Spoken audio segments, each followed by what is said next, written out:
আসসালামু আলাইকুম। আজকে আমরা প্রি-মেডিকেল মডেল টেস্ট 2016 এর বায়োলজি ফার্স্ট পেপারের পেপার 1 এর সলভ নিয়ে কথা বলবো। আসো আমরা প্রশ্নে চলে যাই।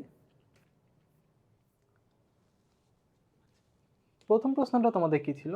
প্রথম প্রশ্ন ছিল নিচের কোনটি উদ্ভিদ কোষে থাকে না? সেন্ট্রোজোম, প্লাস্টিড, কোষপ্রাচীর নাকি সঞ্চিত খাদ্য শ্বেতসার? দেখো, উদ্ভিদ কোষে সেন্ট্রোজোম থাকে না, তাহলে কি থাকে? প্লাস্টিড, কোষপ্রাচীর, সঞ্চিত শ্বেতসার, সঞ্চিত খাদ্য শ্বেতসার এগুলো হচ্ছে উদ্ভিদ কোষে থাকে। আর সেন্ট্রোজোমটা প্রাণী কোষে থাকে। সুতরাং এটা উত্তর হবে এ, সেন্ট্রোজোম। বাকিগুলো কোথায় থাকে? বাকিগুলো থাকে হচ্ছে প্রাণী কোষে। এখন আসো, নিচের কোনটি কোষপ্রাচীর গঠনের ক্রসলিঙ্ক হিসেবে কাজ করে? জাইলোগ্লুকান, সুবেরিন, লিগনিন, প্রোটিন। আচ্ছা, এর মধ্যে জাইলোগ্লুকান যেটা, সেটা কি? সেটা এক ধরনের হেমিসেলুলোজ। লিগনিন, সুবেরিন এগুলো হচ্ছে কার্বোহাইড্রেট, আর প্রোটিন তো প্রোটিন। কোষপ্রাচীরের ক্রসলিঙ্ক হিসেবে মূলত জাইলোগ্লুকান থাকে। কিভাবে মনে রাখবা? দেখো, জাইলোগ্লুকানের এখানে এক্স আছে না? এক্স মানে কি? ক্রস। তাহলে ক্রসলিঙ্ক হিসেবে কে থাকবে? জাইলোগ্লুকান থাকবে। এটার উত্তর হবে এ। তোমাদের হাসান স্যারের বইয়ে খুব সুন্দরভাবে এই জিনিসটা লেখা আছে। এরপর আসো, কোনটিতে বহুমুখী আবর্তন দেখা যায়? পাতাঝাঁঝির, নাকি টেডিসকান্থিয়া, নাকি মাইকোপ্লাজমা, নাকি ডায়াটম? আচ্ছা, আগে বুঝি যে আবর্তন কি বা বহুমুখী আবর্তন কি। আবর্তন হচ্ছে, দেখো, কোষপ্রাচীরযুক্ত প্রোটোপ্লাজমে জলস্রোতের মতো যে চলন দেখা যায় সেটাকে বলা হয় আবর্তন। আবর্তন দুই ধরনের, একটা কি? এটা হচ্ছে একমুখী আবর্তন, আর আরেকটা হচ্ছে বহুমুখী আবর্তন। বহুমুখী আবর্তনকে বলা হচ্ছে সার্কুলেশন, একমুখীকে বলা হচ্ছে রোটেশন। যদি ধরো, এটা একটা হচ্ছে দেখানো হয়েছে, এটা একটা ধরো কোষ, উদ্ভিদের কোষ। এখানে এটা ধরো কোষ গহ্বর।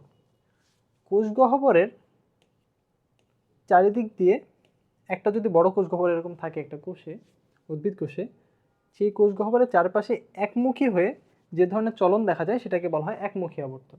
এক্ষেত্রে বড় একটা কোষ গহ্বর থাকে, এর চারপাশে ঘুরে। এটা জেনারেলি কোথায় দেখা যায়?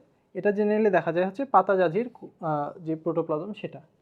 আর যদি এমন হয় যে সাপোজ এর একটা কোষ, কোষে অনেকগুলা এরকম তোমার হচ্ছে কোষ গহ্বর আছে, তাহলে প্রত্যেকটা কোষ গহ্বরকে ঘিরে প্রোটোপ্লাজমগুলো আলাদা আলাদা দিকে ঘুরবে না? বহুমুখী হয়ে আবর্তন করবে। এ ধরনের আবর্তনকে বলা হচ্ছে বহুমুখী আবর্তন। বহুমুখী আবর্তন সাধারণত ট্র্যাডিসক্যান্থিয়াতে দেখা যায়। ওকে, তাহলে এটার উত্তর কী হবে বলো তো? এটার উত্তর হবে ট্র্যাডিসক্যান্থিয়া। ছত্রাকের কোন ধরনের রাইবোজোম পাওয়া যায়? 70S, 80S, 77S না 55S? আচ্ছা, আমরা সাধারণত দুই ধরনের রাইবোজোম সম্পর্কে জানি, একটা হচ্ছে 70S আর একটা হচ্ছে 80S। 70S থাকে হচ্ছে আদি কোষে, আর 80S থাকে হচ্ছে প্রকৃত কোষে। তবে এছাড়া আরও কিছু থাকতে পারে, যেমন হচ্ছে 77S, 50S। 77S পাওয়া যায় হচ্ছে ছত্রাকে, এবং মাইটোকন্ড্রিয়াতে পাওয়া যায় 50S। সুতরাং এখানে বলো তো কোনটা অ্যান্সার হবে? ছত্রাকের ক্ষেত্রে 77S রাইবোজোম পাওয়া যায়। ঠিক আছে? আচ্ছা, এস দ্য ভেদবার্গ ইউনিট বোঝানো হয়। আচ্ছা, এন্ডোসিম্বায়ন্ট হিসেবে গণ্য করা হয় কোনটাকে? আগে আমরা বুঝি এন্ডোসিম্বায়ন্ট কি। ঠিক আছে? সিম্বায়ন্ট বলতে হচ্ছে মিথজীবী বলা হচ্ছে, এন্ডো মানে হচ্ছে ভেতরে। কোনো একটা কোষের ভেতরে যদি কোনো কিছু তোমার হচ্ছে এন্ডোফ্যাগোসাইটোসিসের মাধ্যমে ভেতরে প্রবেশ করে, সেটা আজীবন সেই কোষের তোমার হচ্ছে একদম পার্মানেন্ট একটা অঙ্গাণু হয়ে যায়, সেই ধরনের অঙ্গাণুকে বলা হচ্ছে এন্ডোসিম্বায়ন্ট। আচ্ছা, এরকম কি অঙ্গাণু থাকতে পারে? দেখো, chloroplast mitochondria, chloroplast ribosome, mitochondria ribosome, ribosome এবং গলগি বডি। আচ্ছা, এগুলোর মধ্যে এটা উত্তর হচ্ছে ক্লোরোপ্লাস্ট এবং মাইটোকন্ড্রিয়া। তো আদি কোষে জেনারেলি ক্লোরোপ্লাস্ট, মাইটোকন্ড্রিয়া এগুলো ছিল না। পরবর্তীতে এন্ডোফ্যাগোসাইটোসিস পদ্ধতিতে কোষের মধ্যে, স্পেশালি উদ্ভিদ কোষের মধ্যে ক্লোরোপ্লাস্ট, মাইটোকন্ড্রিয়া এগুলো হচ্ছে ভেতর প্রবেশ করে। এরপরে তারা সেখানে তোমার হচ্ছে উদ্ভিদের সিম্বায়ন্ট বা হচ্ছে মিথজীবী হিসেবে সেখানে থেকে গিয়েছিল। এজন্য এই দুইটাকে এন্ডোসিম্বায়ন্ট হিসেবে কাউন্ট করা হয়।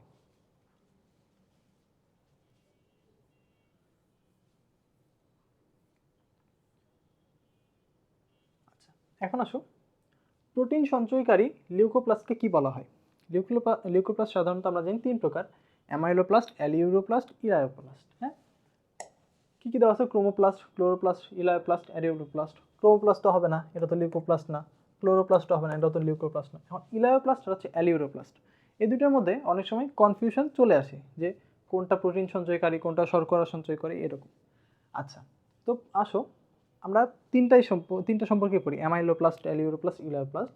অ্যামাইলোপ্লাস্ট, আমরা অ্যামাইলেজ নামক এনজাইমের নাম শুনছি। অ্যামাইলেজ সাধারণত শর্করা জাতীয় খাদ্যকে ভাঙে। তাহলে অ্যামাইলোপ্লাস্ট যারা, তারা কি করবে? শ্বেতসার জাতীয় খাদ্য বা কার্বোহাইড্রেট জাতীয় খাদ্যকে শোষণ করবে, তোমার হচ্ছে সঞ্চয় করবে। এটা নিয়ে তো কোনো কনফিউশন নাই। আচ্ছা, বাকি আছে ইলায়োপ্লাস্ট আর হচ্ছে অ্যালিউরোপ্লাস্ট। আচ্ছা, ইলায়োপ্লাস্ট নামটাকে যদি উল্টার দিক থেকে যদি উচ্চারণ করে, ইলায়োকে উল্টার দিক থেকে উচ্চারণ করলে হবে অয়েল। ঠিক আছে, ইলায়োকে উল্টার দিক থেকে উচ্চারণ করলে হবে অয়েল। অয়েল মানে কি? তেল।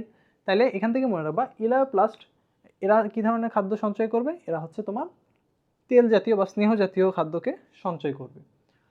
তাহলে বাকি থাকে কি? প্রোটিন সংশ্লেষণ, তোমার সঞ্চয়কারী। প্রোটিন সঞ্চয়কারী কি হবে? অ্যালিউরোপ্লাস্ট। আশা করি এরপর থেকে ভুল হবে না।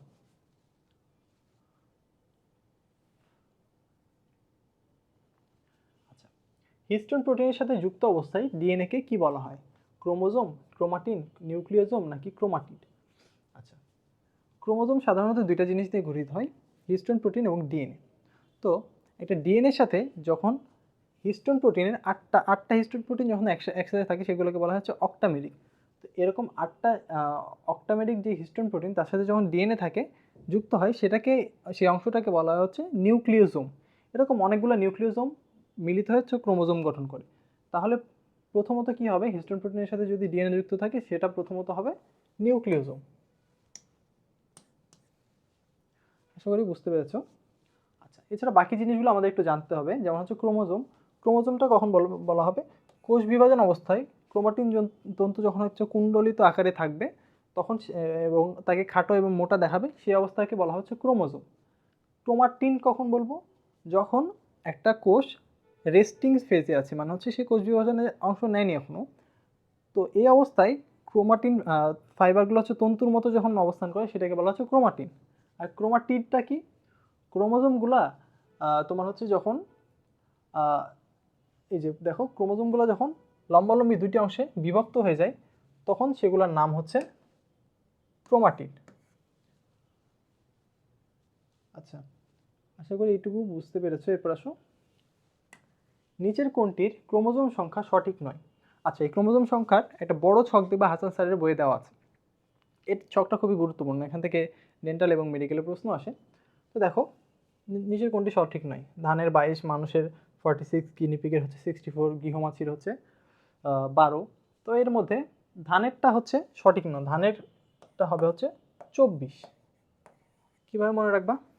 ধরো তোমার ক্ষুধা লাগছে, তুমি তোমার আম্মুকে বললা যে আম্মু ক্ষুধা লাগছে, তাহলে আম্মু কী বলবে? ভাত খা। মানে সারাদিন তো এই কথাই বলবে, যখনই যাই বলি না কেন এটাই বলে যে ভাত খা, মানে 24 ঘন্টায় ভাত খাওয়ার কথা বলে।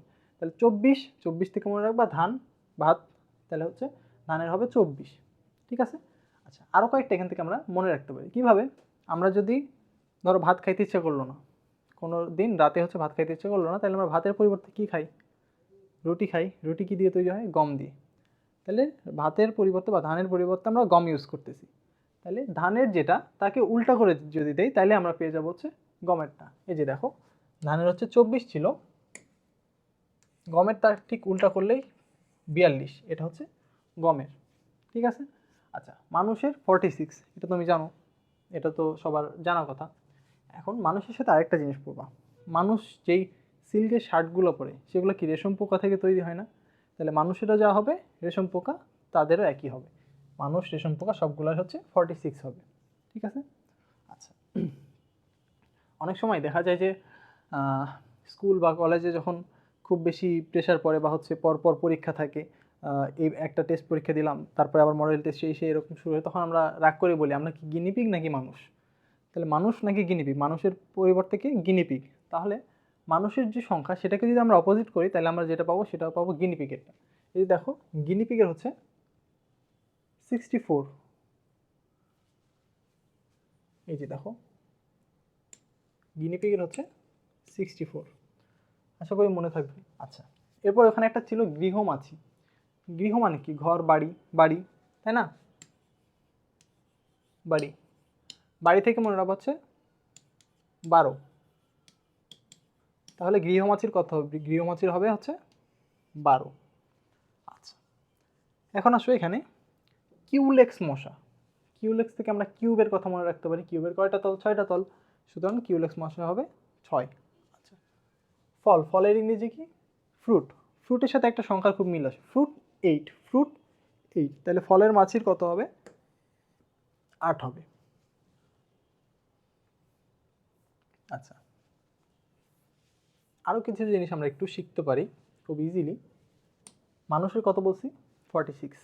মানুষের থেকে একটু ছোট এরকম প্রাণীকে? খরগোশ। তাহলে খরগোশ মানুষের থেকে একটু কম হবে।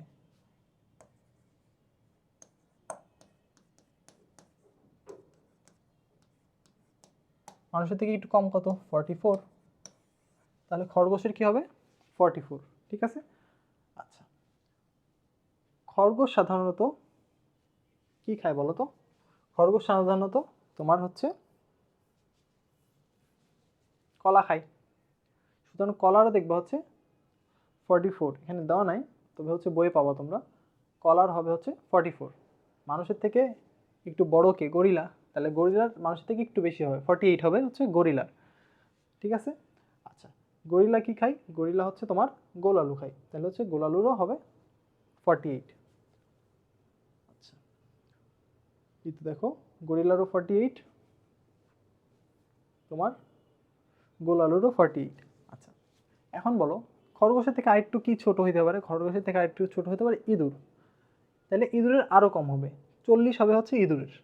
তাহলে ইঁদুরের 40, ইঁদুর কি খাই? বাদাম খাই, তাহলে ইঁদুরের 40, বাদামেরও 40। তো এইভাবে বেশ কয়েকটা মনে রাখতে পারো, বাকিগুলো একটু মুখস্থ করে নেবা, তাহলে হয়ে যাবে। আচ্ছা, এখন আসলে 9 নম্বর প্রশ্ন, নিউক্লিওটাইডকে আদ্র বিশ্লেষণ করলে কি পাওয়া যায়?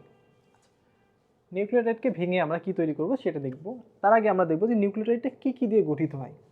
নিউক্লিওটাইড এটা গঠন হওয়ার জন্য কি লাগবে? এটা সুগার, পেন্টোজ সুগার হতে পারে, তার সাথে লাগবে একটা নাইট্রোজেন বেস। নাইট্রোজেন বেস হিসেবে নিউক্লিক অ্যাসিড, নাইট্রোজেন বেস হিসেবে হচ্ছে পিউরিন, পাইরিমিডিন, যে কোনো কিছু হতে পারে।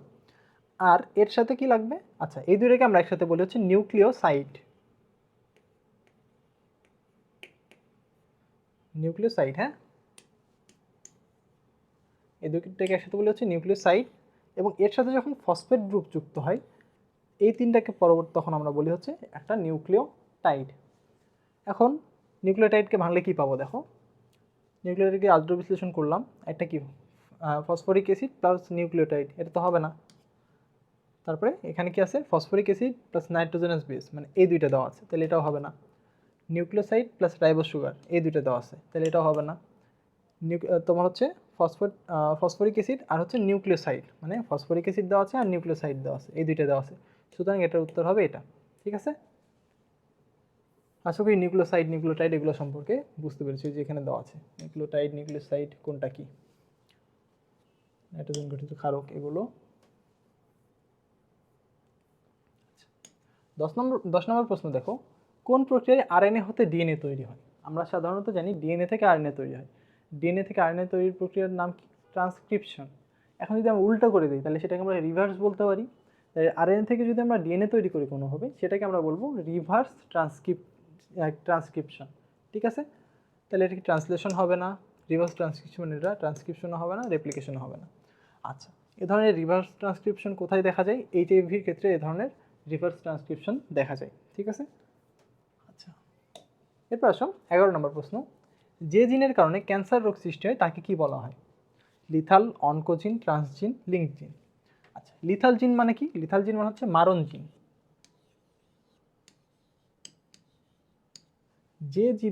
যে জিনের উপস্থিতির কারণে জীব মৃত্যুপ্রাপ্ত হয় সে ধরনের জিনকে বলা হয় লিথাল জিন। তাহলে এটা উত্তর হচ্ছে না। অনকোজিন, যে সকল জিনের কারণে ক্যান্সার সৃষ্টি হয় তাদের বলা হয় অনকোজিন, সুতরাং এটার উত্তর হবে অনকোজিন।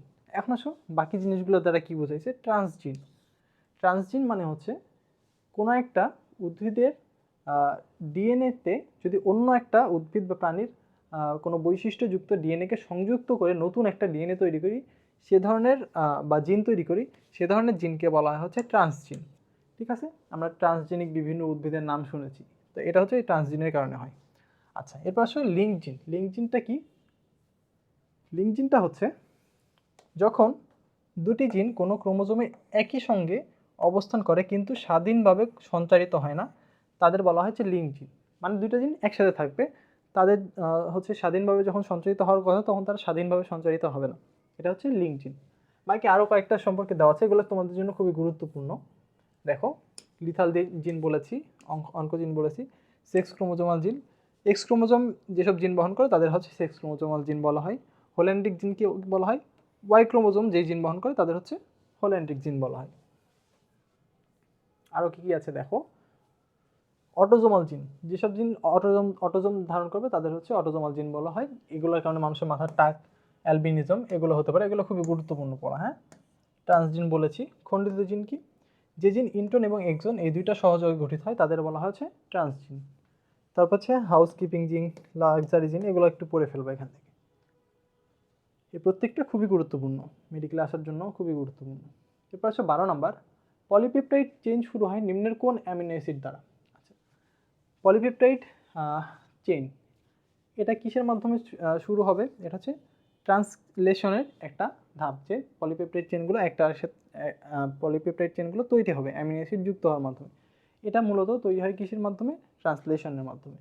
পলিপেপটাইড চেন শুরুর আগে তোমার হচ্ছে একটা কোডন থাকে, যেটাকে হচ্ছে স্টার্ট কোডন বলা হয়। স্টার্ট কোডন হচ্ছে সর্বদা AUG। ঠিক আছে, এই যে কোডন, এটা হচ্ছে স্টার্ট কোডন সব ক্ষেত্রে। আর এই দ্বারা, AUG দ্বারা সব সময় মেথিওনিনকে বা মেথিওনিন অ্যামিনো অ্যাসিডকে নির্দেশ করে। সুতরাং যে কোনো তোমার হচ্ছে পলিপেপটাইড চেইন যখন শুরু হবে তখন তার প্রথমে AUG থাকবে, আর AUG থাকার কারণে সবার প্রথমে তোমার মেথিওনিন গ্রুপটা যুক্ত হবে। সুতরাং পলিপেপটাইড চেইন দ্বারা যখন শুরু হয় তখন সেখানে মেথিওনিন অ্যামিনো অ্যাসিড থাকবে। আচ্ছা, পলিসেন্ট্রিক ক্রোমোজোম পাওয়া যায় কোথায়? পলিসেন্ট্রিক মানে কি? সেন্ট্রোমিয়ারের সংখ্যা অনেকগুলো হবে। যে সকল ক্রোমোজোমে সেন্ট্রোমিয়ারের সংখ্যা অনেকগুলো হবে সেগুলোকে হচ্ছে পলিসেন্ট্রিক বলা হবে। আচ্ছা, এছাড়া আরও কি আছে? মনোসেন্ট্রিক, ডাইসেন্ট্রিক। মনোসেন্ট্রিক মানে একটা ক্রোমোজোম একটা হচ্ছে সেন্ট্রোমিয়ার থাকবে, ডাইসেন্ট্রিকে দুইটা সেন্ট্রোমিয়ার থাকবে। তো এখানে কোনটা হচ্ছে পলিসেন্ট্রিক? পেঁয়াজ, কলা গাছ নাকি ধান? এটার মধ্যে হচ্ছে কলা গাছটা হচ্ছে পলিসেন্ট্রিক। এখন কীভাবে মনে রাখবো কোনটা মনোসেন্ট্রিক, ডাইসেন্ট্রিক নাকি পলিসেন্ট্রিক? মনোসেন্ট্রিক মানে একটা। তো জেনারেলি আমরা তো এটাই পড়ছি, এটাই স্বাভাবিক যে মনোসেন্ট্রিক হবে বা একটা তোমার হচ্ছে সেন্ট্রোমিয়ার থাকবে, তাহলে বেশিরভাগ প্রজাতির ক্ষেত্রে মনোসেন্ট্রিক থাকবে। এখন ডাইসেন্ট্রিক। আচ্ছা, ডাইসেন্ট্রিক তুমি হচ্ছে গমের গাছ দেখছো? গমের গাছগুলো সাধারণত এরকম হয়, পাতাগুলো দুই পাশে এরকম ছড়ানো থাকে। দেখো, প্রত্যেকটা উঠতেছে আর হচ্ছে পাতাগুলো দুই পাশে ছড়ানো থাকে। এখান থেকে মনে রাখবা দুই মানে ডাই। ঠিক আছে, তাইলে গমের ক্ষেত্রে কি থাকে? ডাইসেন্ট্রিক। এছাড়া আরেকভাবে মনে রাখতে পারো, গমের কয়টা ওয়ার্ড? দুইটা, গম, তাহলে ডাইসেন্ট্রিক হবে গম। আচ্ছা, পলিসেন্ট্রিক একটা কলা গাছ। কলা গাছে যে কলাগুলো থাকে, একটা ইয়েতে অনেকগুলো কলা থাকে না, পলিকলা থাকে, তাহলে সেইখান থেকে মনে রাখবো কলা গাছে থাকে পলিসেন্ট্রিক। আর ডিফিউজ কখন হবে? যখন তোমার হচ্ছে সেন্ট্রোমিয়ারটা সুনির্দিষ্ট থাকবে না, সেটা হচ্ছে ডিফিউজ। আর অ্যাসেন্ট্রিক মানে সেখানে কোনো সেন্ট্রোমিয়ারই থাকবে না। ওকে, এখন আসো, নিম্নের কোন কোষগুলো কখনো বিভক্ত হয় না? পূর্ণাঙ্গ লাল কোষ মানে আরবিসি, পূর্ণাঙ্গ আরবিসি বিভাজিত হয় না। তারপর হচ্ছে স্নায়ু কোষ, এটাও বিভাজিত হয় না। তারপর হচ্ছে পেশি কোষ, এগুলো বিভাজিত হয় না। তাহলে এই তিনটাই বিভাজিত হয় না, আলটিমেটলি কি পরে সবগুলাই বিভাজিত হয় না। ঠিক আছে, বলতে পারো স্নায়ু কোষ কেন বিভাজিত হয় না? স্নায়ু কোষ বিভাজিত হয় না কারণ এখানে তোমার সেন্ট্রিওল সেন্ট্রোজোম থাকে না। 15 নম্বর কোশ্চেন দেখো, মাইটোসিস কোষ বিভাজন কোন কোষে ঘটে না? সকল ভ্রূণ কোষে মাইটোসিস ঘটবে। মাইটোসিস ঘটার পরে ভ্রূণ থেকে পূর্ণাঙ্গ একটা হচ্ছে জীব তৈরি হবে, সুতরাং এখানে ঘটবে, এটা উত্তর হবে না। দেহকোষে অবশ্যই মাইটোসিস ঘটবে, দেহকোষে মাইটোসিস না ঘটলে তো দেহ বৃদ্ধি ঘটবে না। মূলের বর্ধিষ্ণু অঞ্চল, এখানেও হচ্ছে মাইটোসিস ঘটবে, কারণ মূলের বর্ধিষ্ণু অঞ্চল তো হচ্ছে দ্রুত বৃদ্ধিপ্রাপ্ত হয়, সেখানে মাইটোসিস ঘটবে। জনন মাতৃকোষ, হ্যাঁ, এখানে তোমার হচ্ছে মাইটোসিস ঘটবে না, সুতরাং উত্তর এটা হবে। জনন মাতৃকোষে কি ঘটে? জনন মাতৃকোষে তোমার মিওসিস ঘটে। মিওসিসের মাধ্যমে জনন কোষ উৎপন্ন হয়, সেটা হচ্ছে 2n থাকে, ডিপ্লয়েড, সেখান থেকে n তৈরি হয়, হ্যাপ্লয়েড তৈরি হয়। আচ্ছা, সুতরাং আমরা বুঝতে পারলাম কোথায় কোথায় মাইটোসিস ঘটবে না। এখন আসো, কোষ চক্রের মোট সময়ের কত ভাগ সময় ইন্টারফেজের জন্য ব্যয়িত হয়। আচ্ছা, কোষ চক্রটা তোমাদের জন্য খুবই গুরুত্বপূর্ণ। আচ্ছা, কোষ চক্র মূলত হচ্ছে দুইটা ভাগে ভাগ করা যায়, একটা হচ্ছে ইন্টারফেজ, একটা হচ্ছে মাইটোটিক ফেজ, ঠিক আছে। আচ্ছা, ইন্টারফেজ যেটা, এখানে সবচেয়ে বেশি সময় লাগে, এখানে 90 থেকে 95 ভাগ সময় লাগে। আর মাইটোটিক ফেজে লাগে হচ্ছে 5 থেকে 10 ভাগ সময় লাগে। আচ্ছা, ইন্টারফেজকে আবার হচ্ছে তোমার মোট 3টা ভাগে ভাগ করা হয়, G1 phase, S phase, G2 phase. G1 phase gap 1, সেখানে তোমার 30 থেকে 40% সময় লাগে। তারপর হচ্ছে এস ফেজ বা সিনথেসিস ফেজ, সে ধাপে 30 থেকে 50% সময় লাগে। আর G2 ধাপ যেটা, সেখানে হচ্ছে মোটামুটি 10 থেকে 20% সময় লাগে। তো আসলে এখন এটার অ্যান্সার করি। ইন্টারফেজের সময় কতটুকু লাগবে, 5 থেকে 10% না, এটা তো এম ফেজে লাগবে। এটার হবে উত্তর 90 থেকে 95। 30 থেকে 40 এটা কোথায় লাগে, G1-এ। 30 থেকে 50 এটা হচ্ছে এস ফেজে লাগবে। কোষচক্রের কোন দশায় ডিএনএ সংশ্লেষিত হয়। কোষচক্রের আমরা বললাম যে হচ্ছে M phase, G1, S, G2 এগুলো থাকে। G1 ফেজে কি হয়, G1 ফেজে তোমার হচ্ছে প্রথমে সাইক্লিন নামক একটা প্রোটিন তৈরি হয়, যার সাথে সাইক্লিন সিডিকে যুক্ত হয়। এর ফলে তোমার হচ্ছে এই বিক্রিয়াটায় ত্বরান্বিত হয়, এবং এই ধাপে প্রোটিন, আরএনএ এগুলো সংশ্লেষিত হয়। এখানে কিন্তু ডিএনএ সংশ্লেষিত হয় না, আরএনএ, প্রোটিন এগুলো সংশ্লেষিত হয়। আচ্ছা, এবং একটি কোষ পরবর্তী বিভাজনে অংশগ্রহণ করবে না, সেটা হচ্ছে এখানে ইন্ডিকেট করে। তো এগুলো হচ্ছে G1 ফেজ। এস ফেজ নামে কি আছে, এস, সিনথেসিস। তাহলে এখানে কি সিনথেসিস হবে, এখানে হচ্ছে ডিএনএ সিনথেসিস হবে। এখানে একটি থেকে মানে ক্রোমোজোম তন্তুটা দ্বিগুণ হয়ে যাবে, ঠিক আছে। আচ্ছা, এরপরে G2 ফেজ। G2 ফেজ, এই ধাপে কি হবে, এই ধাপে তোমার প্রধান কাজ হচ্ছে মাইক্রোটিবিউল গঠনকারী পদার্থ সংশ্লেষ করা, যা পরবর্তীতে স্পিন্ডল যন্ত্র তৈরি হবে। এবং এই ধাপে ম্যাচুরেশন প্রমোটিং ফ্যাক্টর প্রয়োজন হবে, যা নির্দেশ করবে এই কোষটা পরবর্তী কোষ বিভাজনে অংশ নিবে কিনা, বা এটা নির্দেশ করবে। সুতরাং অনেক ক্ষেত্রে G2 ফেজেও অনেক কোষ বিভাজনটা আটকে যায়। G1, S, G2 কোনটাতে কী হয় আমরা বুঝলাম। সুতরাং এখন আমরা আসো এটা সলভ করি। কোন দশায় ডিএনএ সংশ্লেষণ হয়, আমরা পড়ে আসলাম এস দশায় ডিএনএটা সংশ্লেষিত হয়।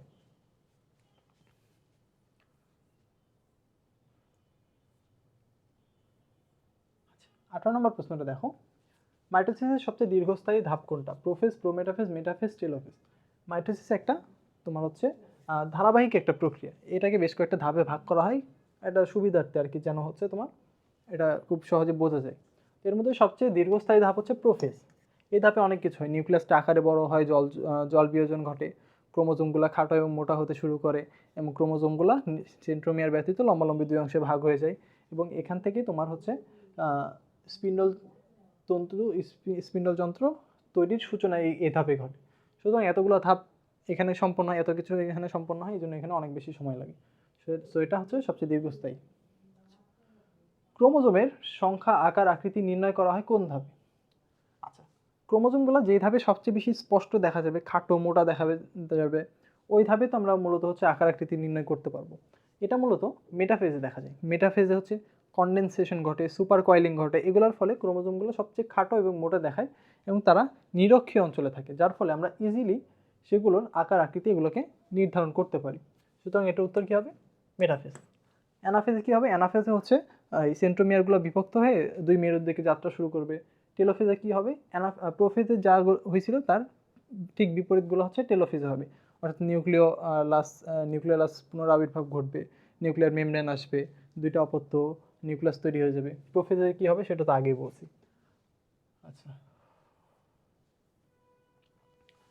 বহু নিউক্লিয়াসযুক্ত উদ্ভিদ কোষকে কি বলা হয়, ট্রপোপ্লাস্ট, সাইজন, সিনোসাইট, প্লাজমোডিয়াম। ট্রপোপ্লাস্টটা কি, ট্রপোপ্লাস্ট হচ্ছে এটা তোমার হচ্ছে ম্যালেরিয়া পরজীবীর একটা তোমার হচ্ছে ধাপ আর কি। তারপরে সাইজন, ম্যালেরিয়া পরজীবীর নিউক্লিয়াস যখন হচ্ছে বহু নিউক্লিয়াস বিশিষ্ট একটা দশা সৃষ্টি করে, সেটা হচ্ছে সাইজন। সুতরাং এটা হবে না, কারণ এখানে উদ্ভিদের কথা বলা হয়েছে। দুইটা কথা আছে, সিনোসাইট আর হচ্ছে প্লাজমোডিয়াম। বহু নিউক্লিয়াস বিশিষ্ট উদ্ভিদকে প্রাণীকে বলা হচ্ছে প্লাজমোডিয়াম। প্রাণীর পর থেকে প্লাজমোডিয়াম মনে রাখবো, প্রাণী প্লাজমোডিয়াম। আর যদি উদ্ভিদ কোষ এরকম হয় যার মধ্যে বহু নিউক্লিয়াস বিশিষ্ট আছে, সেটা হচ্ছে সিনোসাইট।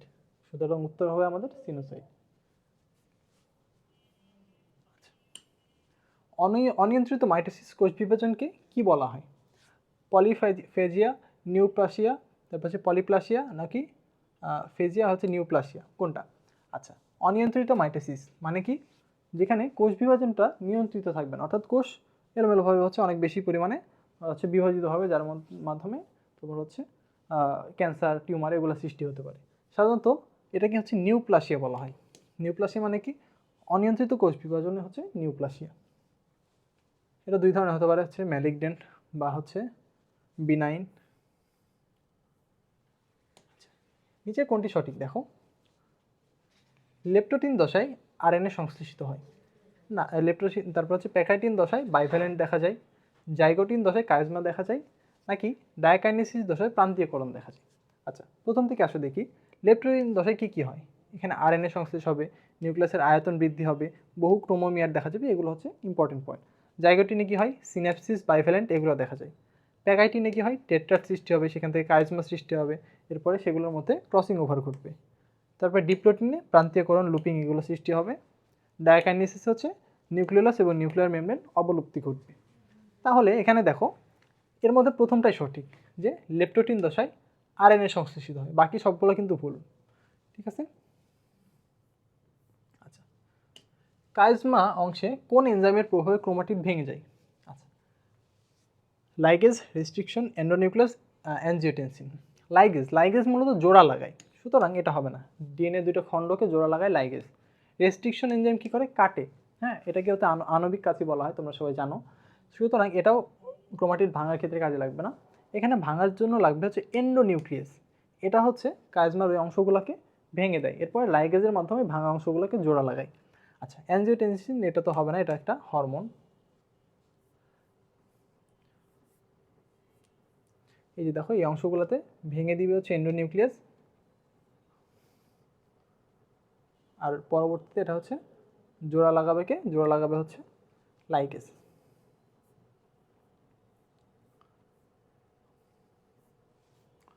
আচ্ছা, 24 নম্বর প্রশ্ন দেখো, নিম্নের কোনটি মায়োসিসের বৈশিষ্ট্য নয়? কখনো হ্যাপ্লয়েড কোষে হয় না। হ্যাঁ, মায়োসিস সাধারণত ডিপ্লয়েড কোষে হয়, যার ফলে হ্যাপ্লয়েড তৈরি হয়। এটা উত্তর হবে না। নিউক্লিয়াস দুইবার এবং ক্রোমোজোম একবার বিভাজিত হয়, এটা সঠিক। নিউক্লিয়াসটা দুইবার এবং ক্রোমোজোম একবার বিভাজিত হয়, সুতরাং এটা উত্তর হবে না। এই বিভাজনে 4টি অপত্য কোষ সৃষ্টি হয়, এটা সঠিক, সত্য, সুতরাং এটাও হবে না। অপত্য কোষের ক্রোমোজোম মাতৃকোষের ক্রোমোজোমের অর্ধেক হয়, বা হচ্ছে সমগুণ সম্পন্ন হবে না। সমগুণ সম্পন্ন মূলত মাইটোসিসের ক্ষেত্রে ঘটে। সুতরাং এটার উত্তর কি হবে? এটার উত্তর হবে হচ্ছে ডি, এটা যেহেতু সঠিক না। 25 নম্বর প্রশ্ন দেখো, উদ্ভিদের সাপোর্টিং টিস্যুর গাঠনিক উপাদান কোনটি? আচ্ছা, সাপোর্টিং টিস্যু বা হচ্ছে যে গাঠনিক উপাদান, সেটা মূলত কে তৈরি করে? নিউক্লিক অ্যাসিড, প্রোটিন, কার্বোহাইড্রেট না লিপিড? নিউক্লিক অ্যাসিড তো করবে না, প্রোটিনও করবে না, লিপিডও করবে না, করবে কি? কার্বোহাইড্রেট। কার্বোহাইড্রেটের কাজের মধ্যে ছিল, যেমন দেখো কাজ মধ্যে হচ্ছে শক্তির প্রধান উৎস, সাপোর্টিং টিস্যু, কার্বন কাঠামো, এগুলোকে আমরা স দিয়ে পড়ি, যে কার্বোহাইড্রেট কাজগুলোকে স দিয়ে পড়ি। দেখো স দিয়ে মিলাই দিব। শক্তির প্রধান উৎস হিসেবে কাজ করে, সাপোর্টিং টিস্যুর গাঠনিক উপাদান হিসেবে কাজ করে, কার্বন স্কেলেটন, এখানে স আছে, সুতরাং কার্বনিক স্কেলেটন হিসেবে কাজ করবে, সন্ধিস্থলে লুব্রিকেন্ট হিসেবে কাজ করবে, সঞ্চয়ী খাদ্য হিসেবে কাজ করবে। ঠিক আছে, তো আর বাকিগুলো তো সহজ আছে, ওগুলো এমনি মনে রাখতে পারবা। আচ্ছা, নিচের কোনটি কিটো পেন্টোজ? পেন্টোজ মানে কি? 5 কার্বন বিশিষ্ট শর্করা। কিটো মানে কি? যেখানে হচ্ছে কিটোন গ্রুপ থাকবে। হ্যাঁ, কিটোন গ্রুপ কোনটা? এটা হচ্ছে ketone group. Ribose, deoxyribose, xylose, ribulose. এখন এই সবগুলো কি? সবগুলো হচ্ছে 5 কার্বন বিশিষ্ট, কিন্তু এর মধ্যে কিটোজ কোনটা, মানে হচ্ছে কিটোপেন্টোজ কোনটা? এর মধ্যে হচ্ছে রাইবুলোজটা হচ্ছে কিটোপেন্টোজ, বাকিগুলো কি? বাকিগুলো হচ্ছে অ্যালডোপেন্টোজ, মানে হচ্ছে অ্যালডিহাইড গ্রুপ থাকে। কার্বোহাইড্রেট জাতকের ক্ষেত্রে কোনটি সঠিক নয়? অ্যামিনো সুগার, হেপারিন রক্ত জমাট প্রতিরোধ করে, এটা হচ্ছে সঠিক। দেখো অ্যামিনো সুগার কই? এই যে হেপারিন কি করে? হেপারিন হচ্ছে রক্ত জমাট প্রতিরোধ করে। তারপর হচ্ছে অ্যাসকর্বিক অ্যাসিড হচ্ছে ভিটামিন সি বলা হয়। ভিটামিন সি মূলত অ্যাসকর্বিক অ্যাসিড নামে পরিচিত, এটা স্কারভি রোগ প্রতিরোধ করে, এটা সঠিক। তারপরে কন্ডিনয়েড সালফেট হচ্ছে তরুণাস্থির চাপ প্রতিরোধ করে। কন্ডিনয়েড এটা হচ্ছে তরুণাস্থির গাঠনিক একক, সুতরাং এটা তরুণাস্থির চাপ প্রতিরোধে সাহায্য করবে, এটা সঠিক আছে। ডি নাম্বার কি, গ্লুকোসামিন কোষ এবং কোষের আন্তঃক্রিয়ায় ভূমিকা রাখে। গ্লুকোসামিন কি করে দেখো, লিপিড এবং প্রোটিনের উৎপাদনে সাহায্য করে, সুতরাং এই তিনটা সঠিক, ভুল হচ্ছে এটা, সুতরাং উত্তর হবে হচ্ছে এটা উত্তর। আচ্ছা, এখানে বাকি আরও কিছু কার্বোহাইড্রেটের উপজাতের হচ্ছে কাজগুলো দেওয়া আছে, কাজগুলো একটু পড়ে ফেলবো এখান থেকে, কাজগুলো খুবই গুরুত্বপূর্ণ। এখন আসো, গ্লাইকোজেন বিষয়ে নিচের কোনটি সঠিক? পানিতে সম্পূর্ণভাবে দ্রবণীয়, আয়োডিন দ্রবণে নীল বর্ণ ধারণ করে পেশি কাজে শক্তি যোগায়, নাকি উদ্ভিদের সঞ্চিত খাদ্য? পানিতে এটা গ্লাইকোজেন পানিতে সম্পূর্ণভাবে দ্রবীভূত হয় না। আয়োডিন দ্রবণে নীল বর্ণ না, এটা লাল বর্ণ ধারণ করে। আচ্ছা, পেশির কাজে শক্তি যোগায়, হ্যাঁ পেশিতে এবং হচ্ছে আমাদের লিভার বা যকৃতে তোমার হচ্ছে গ্লাইকোজেনটা সঞ্চিত হয়, গ্লুকোজ থেকে গ্লাইকোজেনে কনভার্ট হয় এবং সেটা সঞ্চিত থাকে। মাসেলে যে গ্লাইকোজেন থাকে সেগুলো আমাদের শক্তি প্রদান করে, আর যকৃতে যে গ্লাইকোজেনগুলো থাকে সেগুলো রক্তে গ্লুকোজের পরিমাণটাকে নিয়ন্ত্রণ করে। এই দুটো একটু মাথায় রেখো। উদ্ভিদের সঞ্চিত খাদ্য হিসেবে থাকে না, প্রাণী দেহে সঞ্চিত খাদ্য হিসেবে থাকে। আচ্ছা, এখানে গ্লাইকোজেনের ধর্মগুলো দেওয়া আছে, একটু পড়ে ফেলো এবং কাজগুলোও পড়ে ফেলো। তোমাদের জন্য এখানে যে প্রশ্নগুলো আছে এবং এগুলো ব্যাখ্যা আছে, এগুলো তোমার হচ্ছে মেডিকেলের জন্য খুবই গুরুত্বপূর্ণ, হ্যাঁ এগুলা মিস করা যাবে না, এই পড়াগুলো সুন্দর মতো পড়তে হবে। আচ্ছা, এবার আসো, অ্যাসিড এবং ক্ষার বিশিষ্ট অ্যামিনো অ্যাসিডের মূলককে কি বলা হয়? আচ্ছা, অ্যামিনো অ্যাসিডে সাধারণত দুইটা মূলক থাকে, একটা অ্যামিনো মূলক আর হচ্ছে একটা অ্যামিনো মূলকটা মূলত হচ্ছে তোমার ক্ষার, এবং অ্যাসিড মূলকটা হচ্ছে অ্যাসিডিক আর কি। এখানে অ্যাসিড ক্ষার দুইটাই আছে। এ ধরনের যে মূলক পাওয়া যায় তাদের মূলত বলা হয় জুইটার আয়ন। কার্বনিয়াম আয়ন তাহলে হবে না, কার্বন আয়ন হবে না, অক্সিজেনিয়াম আয়ন হবে না, এটা উত্তর হবে কি জুইটার আয়ন। তাহলে অ্যামিনো অ্যাসিড কি, এখানে থাকে হচ্ছে জুইটার আয়ন। অ্যামিনো অ্যাসিডের বৈশিষ্ট্যগুলো খুব গুরুত্বপূর্ণ, এখান থেকে মেডিকেল প্রশ্ন আসার মতো। দেখো, পানিতে দ্রবণীয় কিন্তু অ্যালকোহলে অদ্রবণীয়, বর্ণহীন স্ফটিকাকার, গলনাঙ্ক উচ্চ বিশিষ্ট, এগুলো একটু দেখে নিও। আচ্ছা, একটা গুরুত্বপূর্ণ প্রশ্ন, নিচের কোনটি অত্যাবশ্যকীয় অ্যামিনো অ্যাসিড? যে সকল অ্যামিনো অ্যাসিডগুলো জীবদেহে সংশ্লেষিত হয় না সেগুলোকে বলা হয় হচ্ছে তোমার অত্যাবশ্যকীয় অ্যামিনো অ্যাসিড। এই অত্যাবশ্যকীয় অ্যামিনো অ্যাসিড মোট কয়টা আছে? মোট আছে পূর্ণাঙ্গ বয়স্ক মানুষের ক্ষেত্রে থাকে 8টা, শিশুর ক্ষেত্রে থাকে 10টা। এই 8টাকে আমরা একটা ছন্দ দিয়ে মুখস্থ করবো, সেটা হচ্ছে এমটিভি পিল, এমটিভি পিল, হ্যাঁ। এমতে কি পড়বো? এমতে পড়বো হচ্ছে মেথিওনিন। টিতে কি? টিতে হচ্ছে তোমার ট্রিপ্টোফ্যান। তারপরে ভিতে হচ্ছে ভ্যালিন। তারপরে পিতে কি? পিতে মনে রাখবো হচ্ছে দুইটা, একটা হচ্ছে ফিনাইল অ্যালানিন। তারপরে হচ্ছে আইতে হচ্ছে আইসোলিউসিন। আর তোমার হচ্ছে এই দুইটা এল দিয়ে কি পড়বো, একটা হচ্ছে লিউসিন আর একটা হচ্ছে লাইসিন। আচ্ছা, আর এখানে যে টি ছিল, টি থেকে দুইটা পড়বো, একটা হচ্ছে থিওনিন আর হচ্ছে ট্রিপ্টোফ্যান। এই দুটো হচ্ছে এই টি থেকে পড়বো, বাকিগুলো থেকে একটা করে পড়বো। যাই হোক, এই আটটা একটু খুব সহজেই মনে রেখো, এমটিভি পিল দিয়ে। আচ্ছা, এখন এই তো গেল হচ্ছে পূর্ণবয়স্ক মানুষের ক্ষেত্রে। শিশুর ক্ষেত্রে দুইটা এক্সট্রা থাকে। দেখবা যে শিশুরা জন্মের পর কি হাঁ করে থাকে না, সেই হাঁ থেকে এইচ এই হাঁটা মনে রাখবা শিশুদের ক্ষেত্রে। হা মানে কি? H for histidine, A for arginine, ঠিক আছে। শিশুদের ক্ষেত্রে হা, এই শিশুদের ক্ষেত্রে হচ্ছে মোট থাকে হচ্ছে 10টা, আর পূর্ণাঙ্গ মানুষের ক্ষেত্রে 8টা। বাকি সব কিছু কি অনত্যাবশ্যক। এখন আসলে এটা অ্যান্সার করি, নিচের কোনটি অত্যাবশ্যক অ্যামিনো অ্যাসিড? কী কী দেওয়া আছে? Arginine, methionine, cystine, glycine. আচ্ছা, এটা ইয়েটা হবে হচ্ছে, এখানে একটু দেওয়া আছে, দাঁড়াও। আচ্ছা, এটা উত্তরটা একটু ভুল দেওয়া আছে, এটা হচ্ছে গ্লাইসিন না, এটা হচ্ছে মেথিওনিন উত্তর হবে, এর উত্তরটা একটু ভুল দেওয়া আছে। আচ্ছা, আর্জিনিন কেন হবে না? এখানে তো শিশুর কথা বলা নাই, শিশুর কথা বলা থাকলে তখন হতো, তখন চিন্তা করতাম, কিন্তু এখানে শিশুর কথা বলা নাই, এই জন্য মেথিওনিন হবে।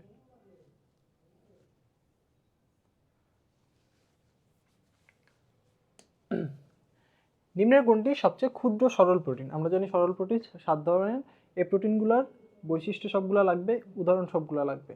আচ্ছা, ক্ষুদ্র, ক্ষুদ্র মানে কি? ছোট, ছোটা, ছোটা থেকে মনে রাখবা প্রোটা। হ্যাঁ, ছোটা প্রোটিন কোনটা? প্রোটা। তাহলে প্রোটামিনটা হচ্ছে সবচেয়ে ক্ষুদ্র সরল প্রোটিন। এখানে আরও দেখো বাকি যেগুলো আছে সবগুলোর কী কী পড়বা? অ্যালবিউমিন, এগুলোর বৈশিষ্ট্য পড়বা, কোনটা পানিতে দ্রবণীয়, কোনটা পানিতে অদ্রবণীয়, কোনটা তাপ দিলে জমাট বাঁধে, কোনটা তাপ দিলে জমাট বাঁধে না, কোনটা কোন প্রোটিন কোনটার এক্সাম্পল, কোন সরল প্রোটিনের এক্সাম্পল, এই সব কিছু একটু ভালো মতো এখান থেকে পড়ে ফেলবা। আর এখান থেকে যে প্রশ্নটা বেশি আসে, পানিতে কোনটা কোনটা দ্রবণীয়, পানিতে মনে রাখবা APH, এই তিনটা হচ্ছে পানিতে দ্রবণীয়। এতে হচ্ছে অ্যালবিউমিন, পিতে কি? প্রোটামিন, আর এইচতে হচ্ছে হিস্টোন। এই তিনটা পানিতে দ্রবণীয়, বাকি সবগুলো পানিতে অদ্রবণীয়। আর তাপ দিলে প্রথম দুইটা জমাট বাঁধবে, একটা হচ্ছে অ্যালবুমিন আর একটা হচ্ছে গ্লোবিউলিন, বাকিগুলো তেমন হচ্ছে ইম্পর্টেন্ট না। আচ্ছা, 31 গেল, এবার 32। ফার্স্ট ক্লাস প্রোটিনের বৈশিষ্ট্য 9 কোনটি? ফার্স্ট ক্লাস প্রোটিন কাদের বলি? যাদের ক্ষেত্রে সবকটি অপরিহার্য অ্যামিনো অ্যাসিড থাকে, তারা হচ্ছে ফার্স্ট ক্লাস। তাহলে সব কটি অ্যামিনো অ্যাসিড থাকে, এটার বৈশিষ্ট্য। অন্য নাম কমপ্লিট প্রোটিন, অবশ্যই এটা সত্য। উদাহরণ হচ্ছে গম ও ভুট্টার গ্লুটেলিন, এটাও সত্য। উদাহরণ জিলেটিন, জিলেটিনের উদাহরণ না, জিলেটিন হচ্ছে সেকেন্ড ক্লাস প্রোটিনের উদাহরণ। হ্যাঁ, তাহলে এই যে দেখো গ্লুটেনিন, এটা হচ্ছে প্রথম শ্রেণী ফার্স্ট ক্লাসের উদাহরণ। আচ্ছা, জীবদেহে বিভিন্ন প্রকার লিপিডের ভূমিকার বিষয়ে কোনটি সঠিক? আচ্ছা, এই প্রশ্নটা মেডিকেলে আসছিল, সম্ভবত 23-24 সেশনে এই প্রশ্নটা আসছিল। আচ্ছা, মহিলাদের রক্তে এলডিএল হৃদঝুঁকি কমায় না, এলডিএল সবসময় হৃদঝুঁকিকে বাড়াবে, তাহলে এটা ভুল। লিপিড উদ্ভিদে বর্ণ সৃষ্টি করে, হ্যাঁ লিপিড বিভিন্ন উদ্ভিদে বর্ণ সৃষ্টি করতে পারে, এটা হচ্ছে হাসান স্যারে যদি না পাও আজিবুর স্যার এটা পেতে পারো। কোলেস্টেরল কোষের কোষাবরণী তারল্য বৃদ্ধি করে, কোলেস্টেরল কোষের আবরণী একটা অন্যতম উপাদান ছিল না, এটা তারল্য বৃদ্ধি করে, এটা সঠিক আছে। ফসফোলিপিড কোষের আয়নকে স্থির রাখে, আয়নকে স্থির রাখে মানে ফসফোলিপিডগুলো কী করে? আয়নের আদান প্রদান ঘটে। আয়নের আদান প্রদান কেন ঘটায়? কোনো কারণে যদি কোনো জায়গায় পজিটিভ চার্জ বা নেগেটিভ চার্জ বেড়ে যায়, আয়ন আদান প্রদান ঘটানোর মাধ্যমে ফসফোলিপিড এই আয়নটাকে স্থির রাখে। ঠিক আছে, সুতরাং এটার উত্তর কী হবে? লিপিড উদ্ভিদে বর্ণ সৃষ্টি করে। এই তিনটা হচ্ছে ভুল। তারল্য বৃদ্ধি করে না, সরি মিস্টেক বলছি, এটা স্থির রাখে না, ওই যে আয়নটা আদান প্রদান করে, যার ফলে এটাতে স্থির থাকতেছে না, তাহলে এটাও ভুল। সঠিক হচ্ছে এটা।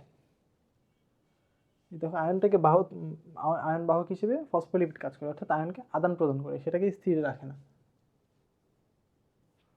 আচ্ছা, 33 গেছে, এবার 34-এ দেখো কোনটি কোএনজাইম নয়? ATP, DNA, NADP, FAD. DNA তো একটা নিউক্লিক অ্যাসিড, সুতরাং এটা কোএনজাইম নয়। এটিপি এটা কোএনজাইম, এনএডিপি, এফএডি এগুলো সবই কোএনজাইম। এনএডি, এফএডি এগুলো তোমার বিভিন্ন ভিটামিনের কোএনজাইম হিসেবে কাজ করে। পনির তৈরির জন্য এনজাইম কোনটি? আচ্ছা, তোমাদের বইয়ে দেখবা এনজাইমের বিভিন্ন ধরনের ব্যবহার আছে, প্রত্যেকটা ব্যবহার কিন্তু ইম্পর্টেন্ট, এখান থেকে আগে মেডিকেলের প্রশ্ন আসে, এখনও আসবে আর কি। পনির তৈরিতে কোনটা লাগে? Renin, casing, ptyalin, maltase. Renin লাগবে পনির তৈরিতে। কেসিন তো হচ্ছে দুধের প্রোটিনের নামে হচ্ছে কেসিন। টায়ালিনটা কি? টায়ালিন হচ্ছে এর অপর নাম স্যালিভারি অ্যামাইলেজ, এটা কোথায় থাকে? লালাতে থাকে, যেটা শর্করা জাতীয় খাদ্যকে পরিপাকে সাহায্য করে। মল্টোজ কি? এটা এক ধরনের ডাইস্যাকারাইড, সুতরাং উত্তর হবে রেনিন। আচ্ছা, এখানে আরও কিছু দেওয়া আছে, যেমন ফলের রস তৈরিতে লাগে পেকটিন এবং সেলুলোজ, হজমে সহায়তা করবে পেপসিন, অ্যামাইলেজ, পেপেইন। তারপরে হচ্ছে কাপড়ের দাগ মোচনে অ্যামাইলেজ এবং লাইপেজ এগুলো লাগবে। আচ্ছা, 34 নম্বর দেখো, হাইড্রোজেন পারঅক্সাইডকে ভেঙে পানি এবং অক্সিজেনে পরিণত করে কোন enzyme? Catalase, zymase, carboxylase, epimerase. আচ্ছা, মূলত ক্যাটালেসটাই কী করে? ক্যাটালেস H2O2-কে ভেঙে, এটা তো বিষাক্ত, এটাকে ভেঙে পানি এবং অক্সিজেনে পরিণত করে। আর এই ক্যাটালেস এনজাইম মূলত তোমার হচ্ছে কোথায় থাকে বলো তো? এটা তোমার হচ্ছে লাইসোজোমে থাকতে পারে আর কি। আচ্ছা, এটার কাজ কি? এটা হচ্ছে চোখের কন্ট্যাক্ট লেন্স পরিষ্কারের কাজে এটা ব্যবহার করা হয়। আচ্ছা, খাবার চালে বিদ্যমান প্রোটিন কোনটি? এখন বলো, চাল কই থেকে আসে? ধান থেকে। ধানের বৈজ্ঞানিক নাম কি? অরাইজা স্যাটিভা। তাহলে প্রোটিনগুলোর নাম দেখো, অ্যালবুমিন, প্রোলামিন, প্রোটামিন, অরাইজেনিন। এই যে অরাইজা থেকে অরাইজেনিন, তাহলে এটা উত্তর কী হবে? অরাইজেনিন। নাম থেকে পেরে যাচ্ছ অ্যান্সার করতে।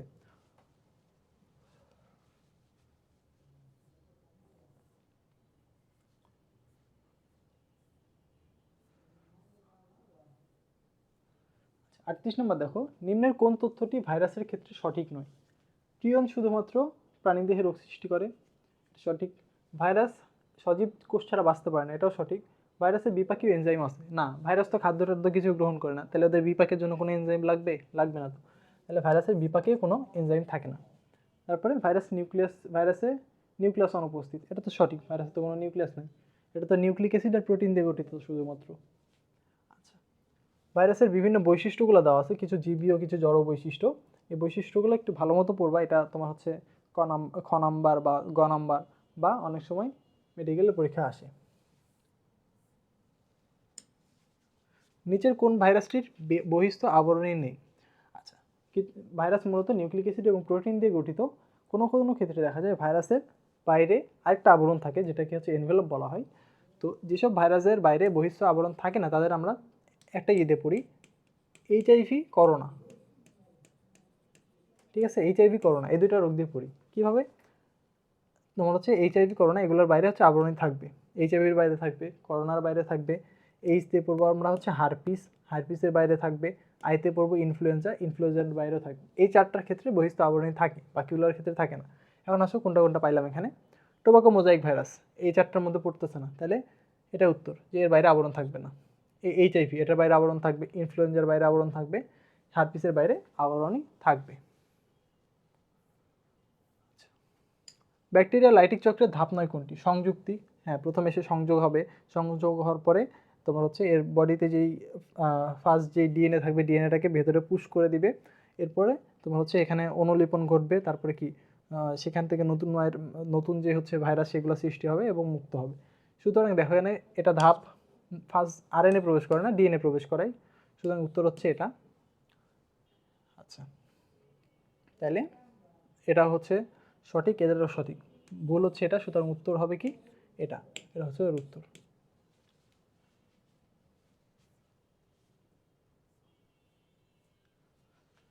শ্বসন জটিলতায় মানুষের মৃত্যু ঘটে নিচের কোনটির মাধ্যমে? জিকা ভাইরাস, ইবোলা, নিপা বা নাকি ফ্ল্যাভি ভাইরাস? আচ্ছা, নিপা ভাইরাসের মাধ্যমে মূলত শ্বসনজনিত জটিলতা ঘটে। নিপা ভাইরাস কিসের মাধ্যমে ছড়ায় জানো? কাঁচা খেজুরের মাধ্যমে। বাদুড়ের মুখে এরকম নিপা ভাইরাস থাকে, সেই বাদুড়টা যখন ওই কাঁচা রসে যে বসে, তখন এর মাধ্যমে এই কাঁচা রস খেজুরের রসে যায়, খেজুরের রস থেকে মানবদেহে ছড়িয়ে পড়ে। এটা মূলত এই শ্বসনজনিত জটিলতা সৃষ্টি করে।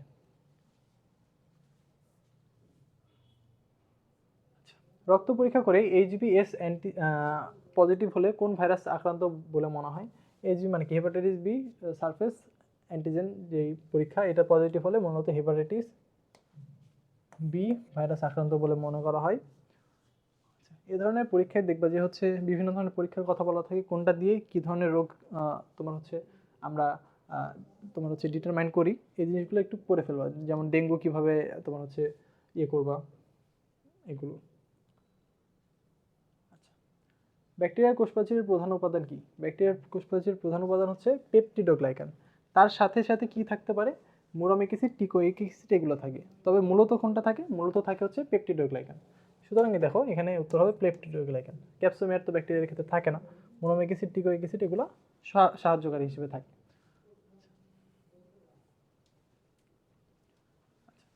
নিচের কোন ব্যাকটেরিয়া মুক্ত অক্সিজেন ছাড়াই বাঁচতে পারে? আচ্ছা, এই প্রশ্নটা খুবই গুরুত্বপূর্ণ। এই একটা প্রশ্ন থেকে দেখবো অনেক পড়া আছে, এবং এগুলো তোমার হচ্ছে মেডিকেলের জন্য খুব গুরুত্বপূর্ণ। কিছু ব্যাকটেরিয়া আছে যারা হচ্ছে অক্সিজেনের উপস্থিতিতে বাঁচতে পারে না, কিছু আবার আছে যেগুলো অক্সিজেনের অনুপস্থিতিতে মূলত হচ্ছে বাঁচতে পারে না। যেগুলো অক্সিজেনের উপস্থিতি ছাড়া বাঁচতে পারে না তাদের বলা হয় অ্যারোবিক। এর মধ্যে আছে হচ্ছে অ্যাজিটোব্যাক্টার। তারপরে যেগুলো হচ্ছে অক্সিজেন থাকলে বাঁচতে পারে না, এগুলোকে বলা হয় হচ্ছে অ্যানারোবিক, যেমন কি ক্লোস্ট্রিডিয়াম। এখানে কি চাইছে? মুক্ত অক্সিজেন ছাড়াই যারা বাঁচতে পারে, এটার উদাহরণ কী হবে? ক্লোস্ট্রিডিয়াম।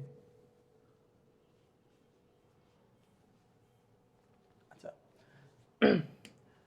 স্যালমোনেলা টাইফিয়ের ফ্লাজেলার কোষের চারিদিকে থাকে। ফ্লাজেলার উপর ভিত্তি করে এটাকে কোন ধরনের ব্যাকটেরিয়া হিসেবে চিহ্নিত করা হয়েছে? আচ্ছা, এটা ধরো একটা স্যালমোনেলা টাইফি, এর চারপাশে থাকে। চারপাশে থাকলে আমরা সেটাকে কি বলি? পেরি না? পেরি মানে কি? চারিপাশে থাকবে, একটা বৃত্তের চারিপাশে থাকবে। সুতরাং এটাকে আমরা তখন বলবো হচ্ছে পেরিট্রাইকাস ব্যাকটেরিয়া, ঠিক আছে? আচ্ছা, এখানে আরও কিছু আছে, দেখো অ্যাট্রিকাস, এ মানে হচ্ছে নাই, তাহলে যেসব ক্ষেত্রে এরকম ফ্লাজেলা থাকবে না সেগুলোকে আমরা বলবো হচ্ছে অ্যাট্রিকাস। আচ্ছা, মনোট্রিকাস, মনো মানে হচ্ছে এক, তাহলে যেসব ক্ষেত্রে একটা করে তোমার হচ্ছে ফ্লাজেলা থাকবে তাদের হচ্ছে মনোট্রিকাস। অ্যামফি মানে হচ্ছে উভয়, তাহলে দুই পাশে থাকবে। এটা যদি একটা ব্যাকটেরিয়া হয় তার দুই পাশে থাকবে, দুই পাশেই থাকলো, সেগুলোকে বলা হচ্ছে অ্যামফিট্রিকাস। আচ্ছা, আর সেফালোট্রিকাস, সেফালো মানে হচ্ছে মাথা। তাহলে যদি একটা ব্যাকটেরিয়া হয়, ব্যাকটেরিয়ার এক পাশে বা মাথায় একগুচ্ছ যদি এরকম তোমার ফ্লাজেলা থাকে তাদের বলা হচ্ছে সেফালোট্রিকাস। লফোট্রিকাস, লফোট্রিকাস হচ্ছে দুই পাশেই থাকবে কিন্তু দুই গুচ্ছ করে থাকবে, এগুলো হচ্ছে লফোট্রিকাস। আর পেরিট্রিকাস তো বললামই, এর সব দিকে থাকবে, দেহের সব দিকে। প্রত্যেকটার উদাহরণ খুবই গুরুত্বপূর্ণ, এখান থেকে দেখে পড়ে নিও। আচ্ছা, পাটের আঁশ ছাড়াতে সাহায্যকারী ব্যাকটেরিয়া কি? অ্যাজোটোব্যাক্টার না, সিউডোমোনাস না, অ্যাসিডোব্যাক্টার না, তোর কি হবে? ক্লোস্ট্রিডিয়াম। ক্লোস্ট্রিডিয়াম হচ্ছে পাটের আঁশ ছাড়াতে ব্যবহার করা হয়। আচ্ছা, ব্যাকটেরিয়ার গুরুত্ব সম্পর্কে যেই জিনিসগুলো আছে, দেখবা যে 2 পেজ তোমাদের বইয়ে 2 পেজ জুড়ে এই জিনিসগুলো দেওয়া আছে। প্রত্যেকটা ব্যাকটেরিয়ার এই ব্যবহারগুলো খুবই গুরুত্বপূর্ণ তোমাদের জন্য।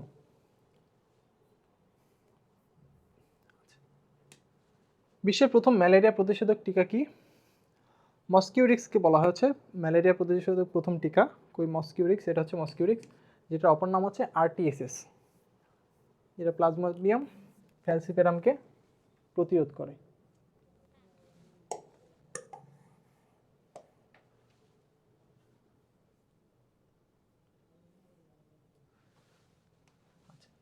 এবার আসো, ম্যালেরিয়া পরজীবী ডিপ্লয়েড দশা কোনটি? ওকিনেট, ক্রিপ্টোজয়েড, ট্রফোজয়েড, মেরোজয়েড।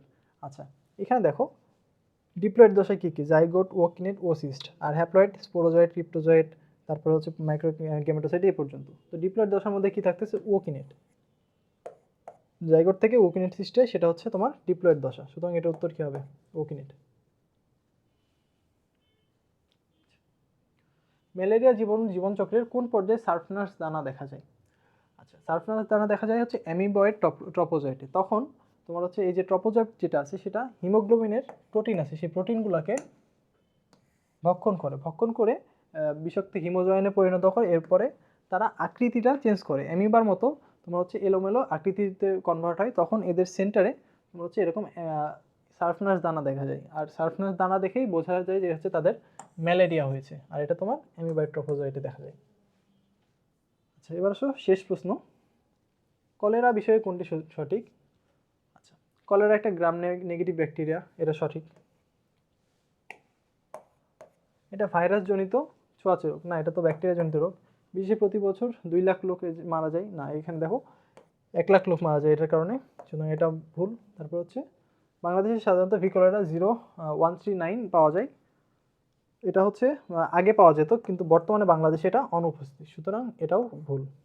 সুতরাং তোমাদের উত্তর হবে এটা প্রথমটা, গ্রাম নেগেটিভ ব্যাকটেরিয়া এটা একটা।